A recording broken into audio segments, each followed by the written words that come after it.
Pala saint Thomas college national service സ്കീമിന്റെ സഹവാസ ക്യാമ്പിനോടനുബന്ധിച്ച് ലഹരിവിരുദ്ധ ബോധവൽക്കരണ റാലിയും ഫ്ലാഷ് മോബും സംഘടിപ്പിച്ചു. Kattappana Marykulam saint Mary's higher secondary സ്കൂളിലാണ് സപ്തദിന സഹവാസ ക്യാമ്പ് നടക്കുന്നത്.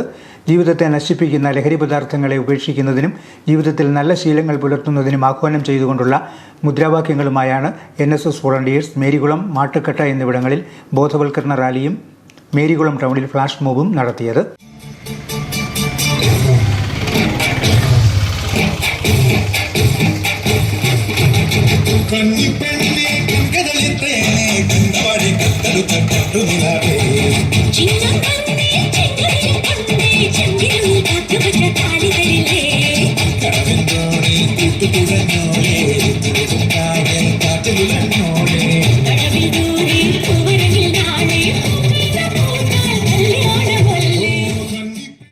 NSS പ്രോഗ്രാം ഓഫീസർമാരായ ഡോക്ടർ പ്രിൻസി ഫിലിപ്പ്, ഡോക്ടർ ആൻറ്റോ മാത്യു എന്നിവർ പരിപാടികൾക്ക് നേതൃത്വം നൽകി.